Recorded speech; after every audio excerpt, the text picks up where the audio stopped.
ओम पद्माय नमः। ओम लक्ष्मी नमः। ओम कमलाय नमः। ओम कांताय नमः। ओम कामाक्षी नमः। माता लक्ष्मी के श्री चरणों में नमन करके, वंदन करके, प्रणाम करके, धोख देकर आज के शुभ दिन की शुभ वेला को हम प्रारंभ करते हैं। जयकारा शेरावाली का, बोल सांचे दरबार की जय। फर्स्ट इंडिया न्यूज राजस्थान के विशेष शो गुल्लक टिप्स के सभी दर्शकों का मैं राज ज्योतिषी पंडित मुकेश शास्त्री हार्दिक अभिनंदन करता हूं, स्वागत करता हूं। आप सभी दर्शकों के ऊपर भगवान श्री हरि का, माँ लक्ष्मी का, माँ बगलामुखी का आशीर्वाद और कपैदृष्टि हमेशा बनी रहे। आप सभी का कल्याण। आज आपके पसंदीदा शो गुल्लक टिप्स में हम बात करेंगे रविवार दिनांक 19 अप्रैल सन 2026 को मनाई जाने वाली अक्षय तृतीया अर्थात आखा तीज के बारे में। तो जल्दी से कागज कलम लेकर बैठ जाइए, लिखते जाइए, समझते जाइए। तो चलिए शो की शुरुआत करते हैं। आइए सबसे पहले जान लेते हैं कि अक्षय तृतीया अर्थात आखा तीज कब मनाना शुभ रहेगा। तो रविवार दिनांक 19 अप्रैल सन 2026 को वैशाख मास के शुक्ल पक्ष की द्वितीया तिथि पूर्वाह्न काल में 10:39 तक रहेगी। रविवार दिनांक 19 अप्रैल सन 2026 को वैशाख मास के शुक्ल पक्ष की द्वितीया तिथि पूर्वाह्न काल में 10:49 तक रहेगी। तत्पश्चात तृतीया तिथि प्रारंभ हो जाएगी, जो कि सोमवार को दिनांक 20 अप्रैल सन 2026 को प्रातःकाल 7:27 तक रहेगी।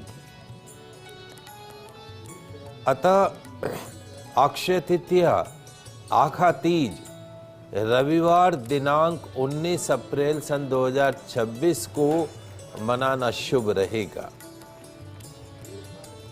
जो लोग आखा तीज का व्रत रखते हैं उन्हें सोमवार को व्रत रखना चाहिए और आखा तीज के जो दिन दान पुण्य करते हैं उन्हें रविवार के दिन करना शुभ रहेगा। श्री परशुराम जयंती भी रविवार को ही मनाई जाएगी। साथ ही श्री बद्री केदार यात्रा दर्शन भी रविवार दिनांक 19 अप्रैल सन 2026 से प्रारंभ हो जाएगी।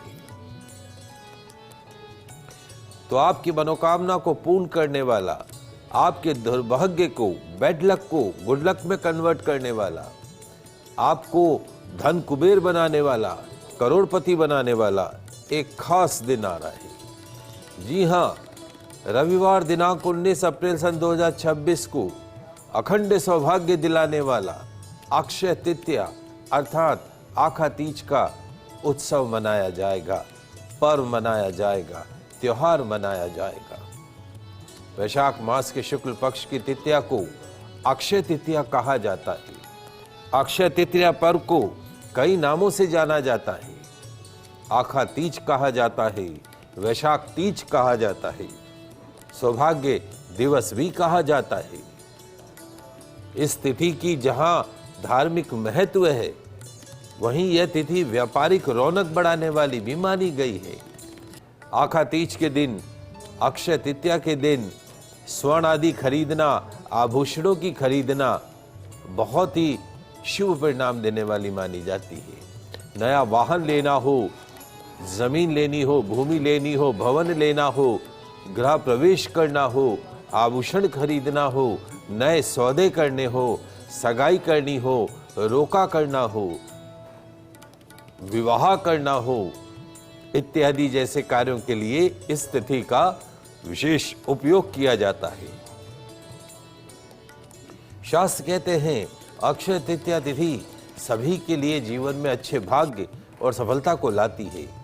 इसीलिए लोग जमीन जायदाद संबंधी कार्य, शेयर मार्केट में निवेश, रियल एस्टेट के सौदे को नया बिजनेस शुरू करने जैसे काम भी अक्षय तृतीया के दिन करने की चाह रखते हैं। अक्षय तृतीया एक ऐसी तिथि है जिस पर लग्न के लिए, विवाह के लिए कोई मुहूर्त की आवश्यकता ही नहीं होती है। अबूझ मुहूर्त कहलाता है। अक्षय तृतीया तिथि पर हुए सभी विवाह शुभ घड़ी में हुए माने जाते हैं।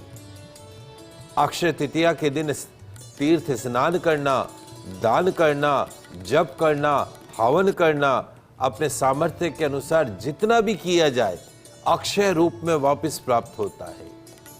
ऐसे जातक जिनके अटके हुए काम नहीं बन पाते हैं, व्यापार में लगातार घाटा होता रहता है, किसी कार्य के लिए कोई शुभ मुहूर्त नहीं मिल पा रहा है, तो उनके लिए नई शुरुआत करने के लिए अक्षय तृतीया का दिन बेहद शुभ माना जाता है।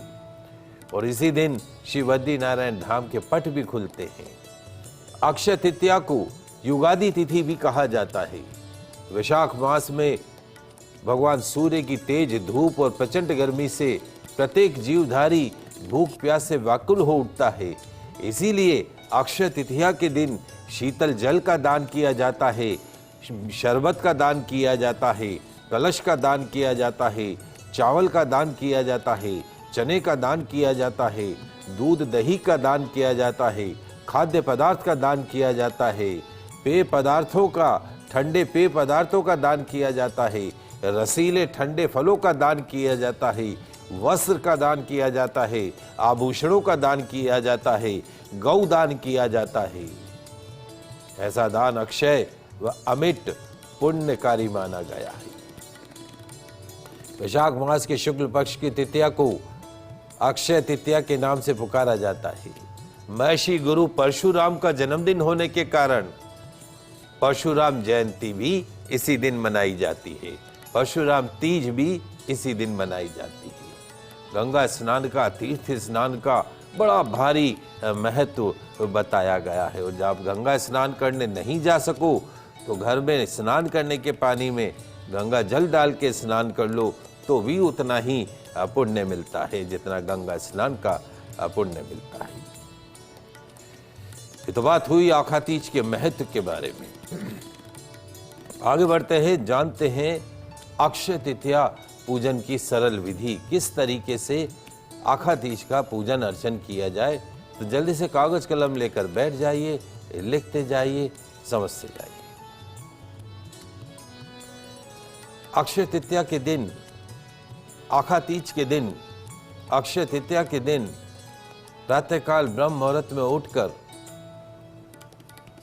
गंगा स्नान करने के पश्चात, सरोवर में स्नान करने के पश्चात, समुद्र में स्नान करने के पश्चात, बावड़ी में स्नान करने के पश्चात या घर में जल में गंगा जल डालकर स्नान करने के पश्चात शुद्ध वस्त्र धारण करके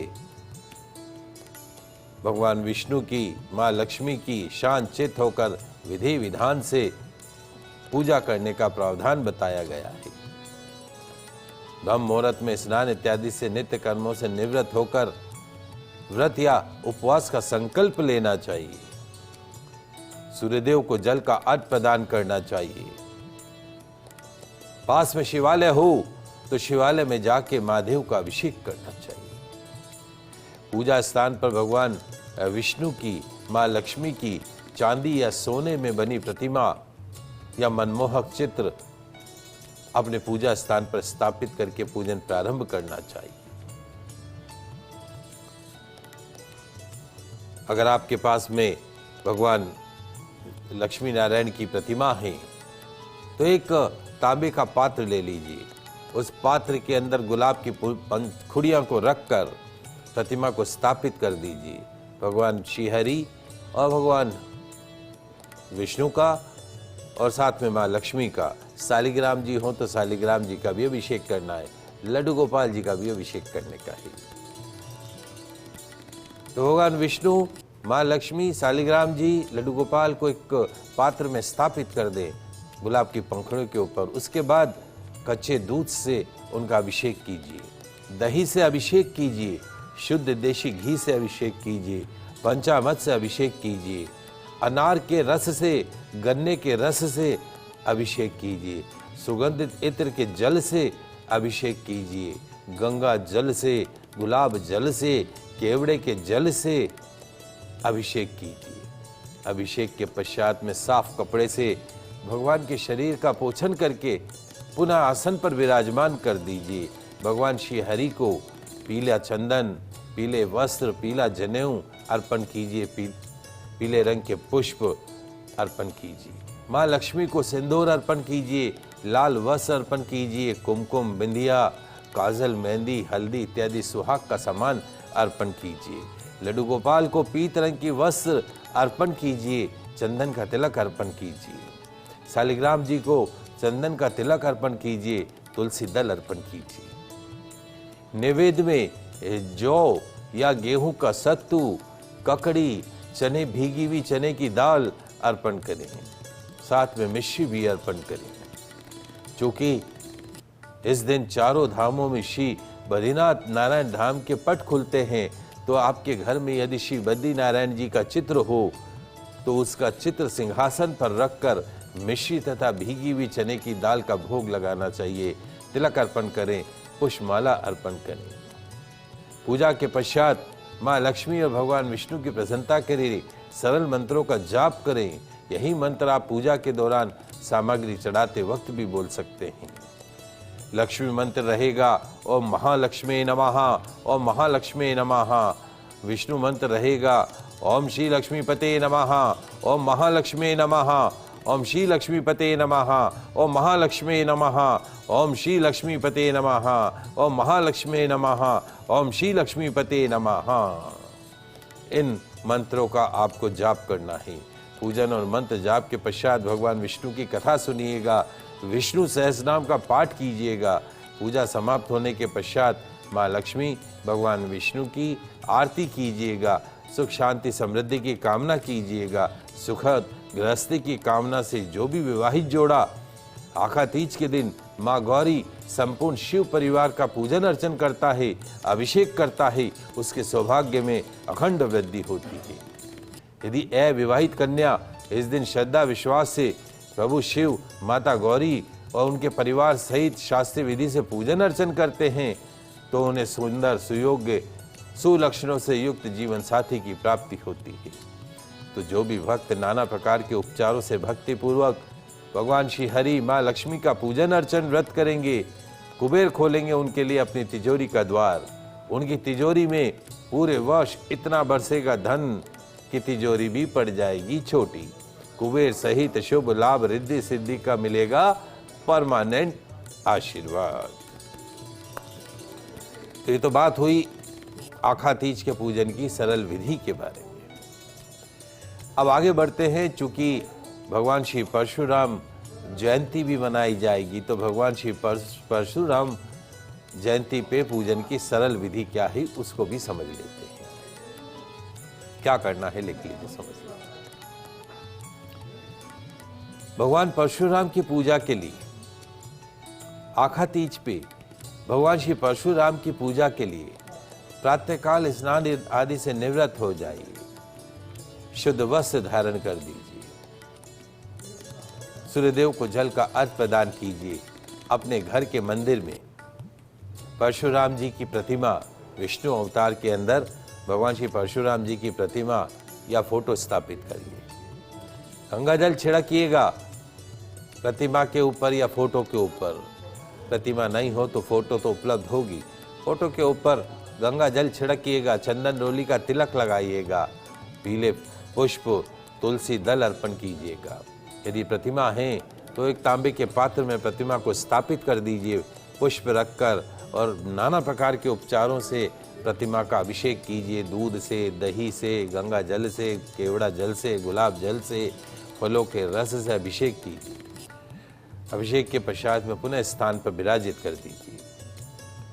भोग में फल, मिठाई, विशेषकर बेसन के लड्डू, ये ध्यान रखिएगा। परशुराम जयंती पर भगवान परशुराम को बेसन के लड्डू का भोग लगाया जाता है। धूप दीप जलाकर आरती करनी है। तो क्या करने का है, ये एक सरल विधि यही है कि एक चौकी के ऊपर लाल रंग का वस्त्र बिछाकर भगवान परशुराम की मूर्ति या तस्वीर रखें। यदि मूर्ति है तो जल और पंचामृत से अभिषेक करें। ध्यान रखिएगा फरसा को, परशुराम जी का जो शस्त्र था वो फरसा था। फरसा या नई कुल्हाड़ी जो भी आपके पास उपलब्ध हो उसको भी पूजन में रखने का है। और फरसे और कुलाड़ी का भी आपको रोली मोली कुमकुम चंदन अक्षत से पूजन अर्चन करना है। पीले पुष्प गंध अर्पण करना है, धूप दीप प्रज्वलित करना है, ऋतुफल बेसन के लड्डू लौंग इलायची अर्पण करने हैं। ओम जाम दगन्याय विद्महे, ओम जाम दगन्याय विद्महे महावीराय धीमहि तन्नो परशुरामः प्रचोदयात्।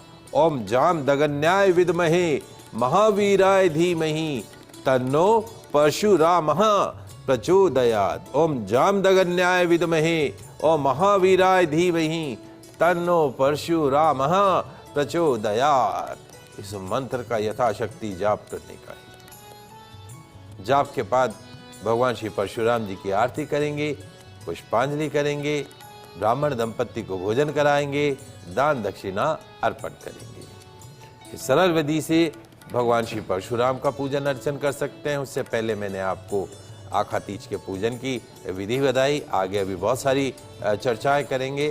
तो समय हो गया एक छोटे से ब्रेक का। कहीं मत जाइएगा, जल्दी से वापस लौटें।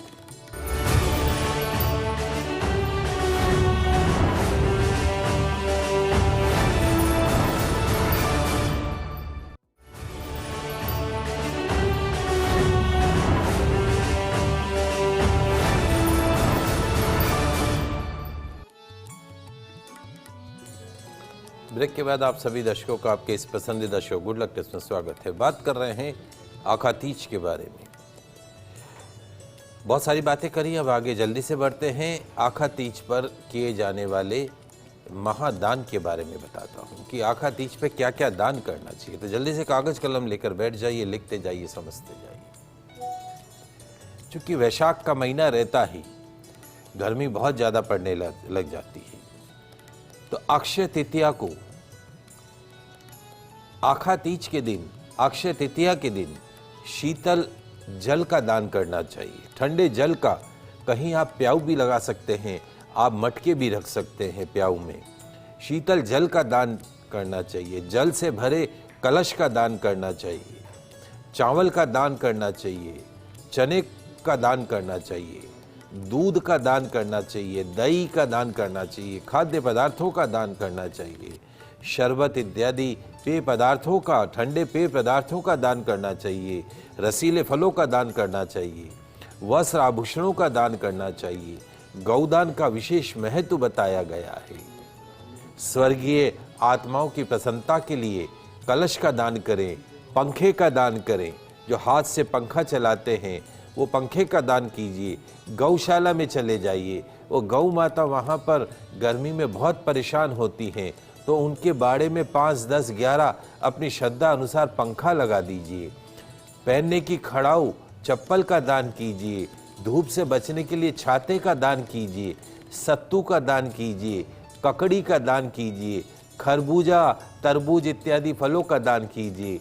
शक्कर का दान कीजिए। ब्राह्मण को दान कीजिए। गरीब को दान कीजिए। वृद्धाश्रम में दान कीजिए। अनाथाश्रम में दान कीजिए। कुष्ठाश्रम में दान कीजिए।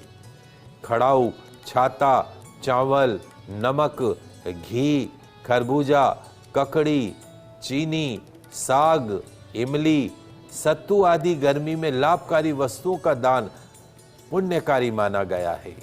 कन्याओं के अनाथाश्रम में शक्कर का दान कीजिए। चावल का दान कीजिए। रसगुल्लों का दान कीजिए। वाटर कूलर का दान कीजिए। गौशाला जाकर गौ माता की सेवा कीजिए। गौदान कीजिए उस दिन। ओल्ड एज होम में जाइए, कुष्ठाश्रम में जाकर खीर, पूड़ी, सब्जी दान कीजिए। शरबत जैसे ठंडे पेय का दान कीजिए। ये दान बहुत महत्व रखते हैं। भगवान कहते हैं कि तेरा दान तुझको अर्पण, समय आने पर उसका लाखों करोड़ों गुना करके तुझे वापस लौटाऊंगा। तो दान करने में हिचकिचाइए मत। आइए अक्षय तृतीया पे आप जानते हैं एक महाचमत्कारिक उपाय। माँ लक्ष्मी होगी मेहरबान, कुबेर खिंचे चले आएंगे आपकी तिजोरी के द्वार। क्या करना है लिख लीजिए, समझ लीजिए। अपने पूजा घर में एक चौकी पर लाल वस्त्र बिछाकर हरिद्रा से रंगे पीले चावलों से अष्टदल बना लीजिएगा माँ लक्ष्मी जी की प्रतिमा या मनमोहक चित्र की स्थापना कर दीजिएगा। अष्टलक्ष्मी यंत्र की स्थापना कर दीजिएगा। एक कलश जल भरकर रखिएगा।